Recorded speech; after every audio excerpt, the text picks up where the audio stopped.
Fresh Morning. La Fresh Morning. Vous êtes sur les 104.5 Urban FM, la station urbaine, les habitants de Cocotier. Tu as quelque chose à dire en ce qui concerne Cocotier? Oui, Cocotier. Comment on appelle les habitants de Cocotier? Les cocobichois? Les cocotiers, non. Les cocos. Ça doit être Les habitants. Non.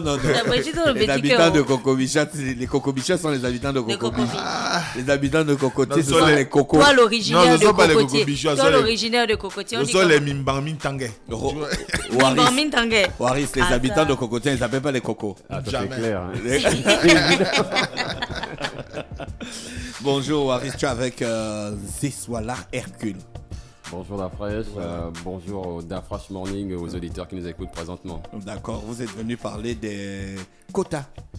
Exact, de la deuxième édition des Quota Gabonese Award of the Year, qui est une cérémonie de récompense de l'excellence Made in Gabon, à travers bien sûr ces hommes et femmes qui ont fait l'année. Et ça s'est décliné à travers plusieurs catégories. Et nous sommes effectivement là pour vous en dire plus par rapport à cette deuxième édition. Monsieur Zeswala, bonjour. Rapprochez-vous du micro s'il vous plaît. Bonjour Dafresh. Merci d'avoir accepté notre invitation. Vous êtes l'initiateur des quotas. Bien sûr. Qu'est-ce qui vous a motivé dans cette initiative? Déjà, merci pour l'opportunité que vous me donnez afin de s'exprimer sur cette deuxième édition des quotas. Il faut dire que je suis à la base un homme de culture. Je suis artiste depuis plusieurs années. Oui, bien sûr. Et moi, j'avais toujours rêvé de participer à des awards comme on assiste dans d'autres pays, aux États-Unis, en France et ainsi de suite. Et j'avais constaté qu'au Gabon, il n'y avait vraiment pas ce genre de manifestation. Et nous avons pensé, c'est une initiative, peut-être entre griffes, les gens pensent que c'est mon initiative, mais c'est un collège qui réfléchit dessus. C'est tout simplement pour valoriser, je pense, valoriser les talents, valoriser ceux qui contribuent au développement culturel, social, économique, politique de notre pays. Tout simplement parce que le Gabon aussi, il y a des talents et ces talents méritent que nous puissions les respecter, les honorer, les distinguer par rapport au travail qu'ils font. C'est la deuxième édition, tu as fait la première édition, tu as eu les retours de la première édition. Qu'est-ce que les gens t'ont dit? Qu'est-ce que les gens ont ressenti? Qu'est-ce que les gens ont exprimé? Alors, nous sommes partis sur une première édition organisée en 3 mois. Ça a été difficile pour nous, mais bien que mal, on a quand même pu réussir cette édition avec la contribution des partenaires et des plus hautes autorités de notre pays.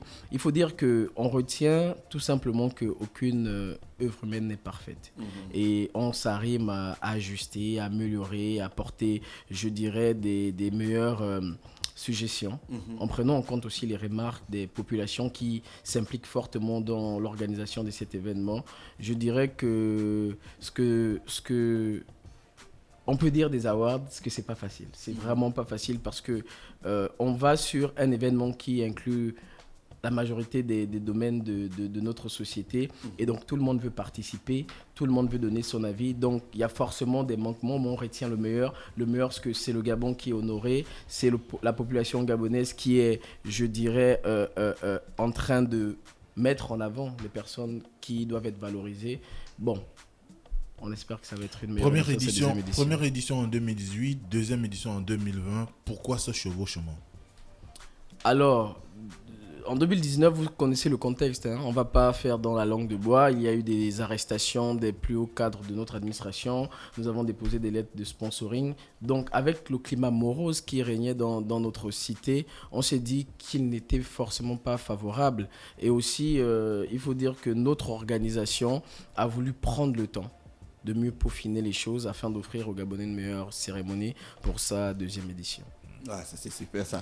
Aujourd'hui, beaucoup de nominés, mais aussi, et ça vous l'avez un petit peu effleuré en parlant de tout le monde qui veut donner son avis, beaucoup de nominés, beaucoup de polémiques aussi, notamment concernant certains nominés qui demandent d'être retirés de la liste des nominés. Comment vous le prenez et comment vous anticipez ces questions-là? Est-ce que c'est possible de sortir d'une catégorie? Et si oui, est-ce qu'il y a un remplacement automatique qui est fait? Comment les quotas envisagent tout ça?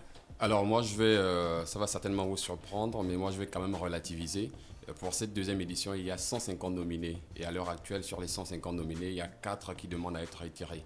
c'est pas si considérable que cela. Mais qu'à cela ne tienne, nous nous attendons à ce type de marque d'attention parce que nous voyons ça de cette façon, parce que tous ceux-là qui ont décidé de se retirer nous ont contactés en nous disant qu'effectivement, ils apprécient l'événement, ils apprécient le concept, l'initiative, mais ils estiment que pour le moment, pour des raisons personnelles, ils ne souhaitent pas... C'est quoi les aller raisons jusqu'au bout. personnelles? Pour certains, je vais Vous êtes des personnalités publiques, on doit vous mettre à l'évaluation. Donc vous comprenez qu'il y a certains qui ont la peur de la confrontation. Il y a certains qui malheureusement... C'est ce que je disais. Il y a certains qui malheureusement pensent que parce que sur les réseaux sociaux, tel est plus suivi, ça fait en sorte que moi qui ne suis pas suivi sur les réseaux sociaux, je suis automatiquement disqualifié. Mais ils oublient que derrière, il y a un certain nombre de cotations que nous avons mis en avant, notamment le vote du public compte pour 40%. Et à côté, il y a un collège composé d'experts dans les différents domaines d'activité, notamment au niveau des catégories, qui représente 60% de la décision finale. Donc c'est cet assemblage-là qui nous permet à nous de ressortir le meilleur des différentes catégories. Et secondement, il y a un élément essentiel qu'il faut considérer. Lorsque vous vous trouvez parmi le top 5 d'une catégorie, c'est déjà une grande marque de reconnaissance. Sur les différentes personnes qui exercent dans votre domaine, vous vous trouvez parmi le top 5, c'est que vous avez pu, durant l'année, mener une action qui a été saluée. Et aujourd'hui, la réalité est là. Au niveau des différentes catégories, il n'y a pas de contestation nécessaire au niveau des différentes catégories. Lorsqu'on regarde les différentes catégories, les 5 nominés sont effectivement représentatives en ce qui concerne les différents domaines d'activité. Mais il y a quand même un souci qui se révèle lorsqu'on parle parce que moi je vois Dafresh sauter, oui, ils ne veulent pas. Oui, je suis se d'accord. confronter, mais il y a Je aussi- ne dois pas sauter. Il y a aussi le fait Pourquoi tu veux m'empêcher de sauter? Pourquoi tu veux m'empêcher de sauter? Le principe d'une évaluation, votre évaluation, c'est sur l'année. Or, vous avez quand même nominé des gens ou bien des structures qui ont à peine 1 mois ou 2 mois d'existence sur le terrain. Il y en a. Je prends le cas d'Abana qui a clairement, les responsables ont fait une communication pour dire qu'ils sont en phase de test, en phase d'expérimentation de leurs produits et que les nominés, bon, c'est vrai qu'ils ne sont pas contre, mais les nominés en ce moment semblent prématurés pour eux. Donc, est-ce que vous-même, vous n'avez pas un tout petit peu... Donc ils sont en phase de test. Vous n'avez pas vous-même dévoyé un alors- tout petit peu le concept qui est le vôtre? Alors malheureusement, je pense Bon, pas. c'est donc ils sont en phase de test. Oui, c'est ce qu'ils ont dit. C'est pas moi qui ai écrit ça. C'est sur leur page de Facebook. test, mais on utilise ça déjà. C'est eux-mêmes qui l'ont dit. Il faut Alors, que alors, on mais c'est leur toi qui pose la défends question. ça? Je ne défends pas. Je donne un Tu exemple. défends ça depuis. Je donne un Laissez exemple d'abord, des ils vont se personnes qui ont préparer, après, on va désisté, revenir. qui ont Donc, vous désisté désistez et qui sur ont quelle donné base? des raisons. Parce Quelle que raison? Est-ce que c'est une raison le valable? critère de choix, c'est de Pourquoi tu pouvoir... cries? Est-ce que ça Je veut dire n'écris que parce pas. que tu cries C'est que toi tu as qui cries. raison? C'est toi qui cries. Bon. Toi, tu me donnes la On va prendre Je ne on crie va pas. enlever la table. Eux-mêmes, ils ont dit qu'ils ont lancé le produit il y a à peine 2 mois et ça ne peut pas être objectif. Donc quand on lance sur un produit, on ne le une teste pas évaluation- avant de le une lancer. Il laisse évaluation. d'abord son argument. Tu vas C'est moi parler, mon frère. l'arbitre. Attends, C'est toi il qui laisse gères le d'abord son micro. argument. Ensuite, c'est à toi. C'est toi qui gères le micro. Il a dit doit t'empêcher de parler. C'est toi qui gères le micro de toutes les façons. Donc, ce qui est sûr, c'est que il y a une évaluation sur l'année ou sur 2 ans. Mais n'empêche qu'au bout de 2 mois, on ne peut pas clairement identifier pour eux. On ne peut pas les identifier comme étant. Mais là maintenant tu parles beaucoup. Là Je maintenant je parle ne pas. peux plus parler. Je présente. Ah, tu prends déjà Je présente ce qu'ils ont dit. Bon, Donc, après, moi, dès je cet présente instant, le est-ce que communiqué vous n'avez qu'ils ont pas, est-ce que vous n'avez pas vous-même remis en cause vos critères d'évaluation, puisque ça s'étend normalement sur l'année? Donc quand Alors- tu lances un produit numérique, tu ne le testes pas d'abord, c'est en le lançant que tu viens le tester. Hein? C'est ce que tu veux m'expliquer? Ça, c'est la question qu'il faut poser à Abana. Oui, Waris. Je ne suis pas délégué Alors, d'Abana. pour répondre à cette question, je pense que c'est une mauvaise appréciation de la démarche. On récompense à partir de la période du 1er janvier jusqu'à ce que le comité a été mis en place pour statuer sur les différents nominés. On n'a pas dit il faut impérativement exister à parmi du 1er janvier pour être parmi les nominés. Si vous avez pu lancer une activité le 1er janvier et lorsque le comité s'est réuni, il n'y a eu aucun impact, comparativement à celui-là qui a lancé son activité, on va même dire 1 semaine avant que le comité ne puisse se réunir et que derrière, on retrouve les différents éléments de performance, les différents éléments de représentativité, de croissance, parce que derrière, c'est de trouver des indicateurs qui arrivent à satisfaire l'ensemble des populations. Alors, pour parler peut-être du cas d'Abana, il faut savoir que cette structure, lorsqu'elle s'est lancée, elle se positionnait comme étant une des solutions pour répondre à un besoin existentiel. Et c'est à partir de cela que nous nous sommes dit, il est nécessaire par rapport à l'impact que ce projet a au niveau des populations, par rapport à l'engouement, par rapport au caractère populaire que cet événement, que cette structure a pu mettre en place lors de sa phase de lancement et qu'il était nécessaire qu'il soit parmi les nominés. Après, la réalité là, ce n'est pas Hercule Nzessoala, ce n'est pas Waris Fatombi, ce n'est pas les membres du comité qui décident qui est nominé ou pas, c'est un collège composé de professionnels des différents secteurs. Si nous sommes dans le secteur entrepreneurial, il y a eu des personnes qui, durant plusieurs années, travaillent essentiellement sur des projets, conçoivent et accompagnent un certain nombre d'acteurs. Ce sont ces personnes-là qui nous ont donné le top 5, d'abord des présélectionnés, ensuite nous ont donné le top 5. Donc c'est à partir de cela que nous nous sommes dit, alors il est nécessaire de lancer les choses. Après, nous comprenons le positionnement des uns et des autres, mais cela n'entache en rien la crédibilité, la qualité de notre événement. Il n'y a qu'à voir aujourd'hui en termes de chiffres sur les réseaux sociaux. Restons sur le positif. Où est-ce qu'on en est des votes à l'heure actuelle?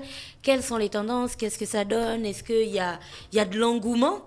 Est-ce que le logiciel supporte tout ce méli-mélo de vote? Et quel est au final le système de vote? Parce qu'il y en a qui disent qu'on ne peut voter qu'une seule fois. Il y en a qui disent qu'on peut voter une fois, mais par jour. Donc il faut nous dire, parce que si c'est ça, il y a des gens comme moi, je m'assois tous les jours, je clique sur René Ruth. Alors, le principe, c'est de voter une fois par jour. Voilà. C'est voter une fois par jour. Et en termes de chiffres, les chiffres sont très encourageants. Nous avons en moyenne 75 000 votes par jour. Depuis la phase de lancement, ça veut simplement dire que l'événement est très populaire. L'événement sur les réseaux sociaux, je pense, vous allez certainement me dire peut-être le contraire, mais c'est l'événement phare en ce moment sur les réseaux sociaux. Alors, tout le monde parle des awards et surtout de manière positive parce qu'effectivement, nous retenons que certes, le projet est à sa phase embryonnaire parce que ce n'est que la deuxième édition que nous mettons en place et au niveau de la troisième, on va certainement apporter des modifications en tenant compte des avis et des uns et des autres. Donc, nous restons sur le populaire. Est-ce que, monsieur Nzessoala, est-ce que des fois votre comité ne subit pas des pressions par rapport à des personnes qui voudraient être nominées? Bon, écoutez, déjà, si je peux renchérir sur la manière dont on a sélectionné les personnes nominées actuellement, il y a eu des sondages sur Facebook. Et ces sondages ont touché à peu près 300 000 personnes. Et c'est sur la base de certains sondages, donc la population, que le comité scientifique a décidé d'apporter certaines nominations. Donc nous comprenons que certaines personnes puissent ne pas vouloir participer à cause des raisons personnelles, mais les Gabonese Awards, c'est l'événement du peuple. Nous n'avons pas de choix, nous n'avons pas de préférence, nous n'avons pas, je dirais, une envie de nominer des personnes qu'on connaît. Moi, je connais Dafresh depuis des années, on a des très bons rapports. Ce n'est pas parce que je connais Dafresh que je vais le nominer. Donc, nous avons envie d'offrir aux gens un événement objectif.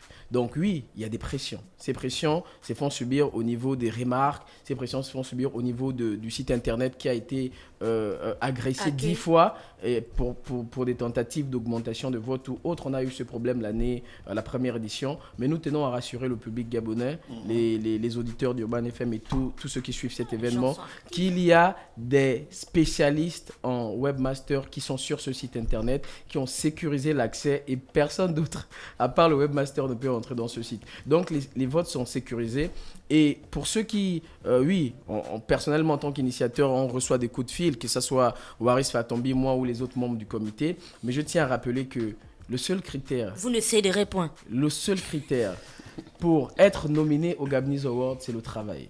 Et le Gabon était un pays, je pense, on a beaucoup perdu du temps dans la critique. Mais aujourd'hui, qu'est-ce que nous pouvons apporter à ce pays qui mérite extrêmement de valorisation? La Côte d'Ivoire n'a rien de plus que nous, excusez-moi, c'est pas un clash, mais le Gabon a des talents. Il faut valoriser ces talents et les Gabonese Awards, c'est cette réponse que nous apportons modestement afin de participer au développement culturel de notre pays. Donc, pour la 3e édition, nous invitons déjà ceux qui souhaitent être nominés à commencer à travailler. Parce que ce n'est qu'au bout de l'effort qu'on peut avoir une récompense. Et les Gabonese Awards, ce n'est pas l'événement de tout le monde. On n'est pas nominé au Gabonese Award parce qu'on veut être nominé. On est nominé au Gabonese Award parce qu'on a eu à faire un travail. C'est le cas d'Urban FM, c'est 10 ans de travail, c'est 10 ans d'expertise, c'est 10 ans de souffrance. Et il y a aussi des personnes qui arrivent peut-être en 3 mois, qui ont cette chance-là d'exploser, de connaître un succès phénoménal. Et ces personnes-là aussi méritent. Ou des gens qui se créent en quelques voilà, mois. On n'a pas tous la même chance. On n'a pas tous la même chance. Ce que je tiens à préciser sur cette 2e édition, c'est que c'est une édition qui va réunir le peuple gabonais, l'élite gabonaise, les acteurs gabonais, les artistes gabonais, les économistes, les politiques. C'est un événement qui va nous permettre de nous réjouir aussi de l'efficacité des citoyens que nous sommes dans l'ensemble des secteurs. Donc, comprenez que nous ne pouvons pas nominer tout le monde, tout simplement parce que les Gabies Awards, c'est l'excellence. Et l'excellence nécessite des sacrifices. C'est quand la date de l'événement? L'événement est prévu pour le 26 décembre, voilà, à partir des 18h au Jardin Botanique. Il sera question de mettre en avant tout le potentiel culturel, entrepreneurial, social et politique même de notre pays à travers une cérémonie taillée sur mesure dans le respect des mesures barrières. Et je tiens également à préciser que les votes vont se dérouler jusqu'au 25 décembre.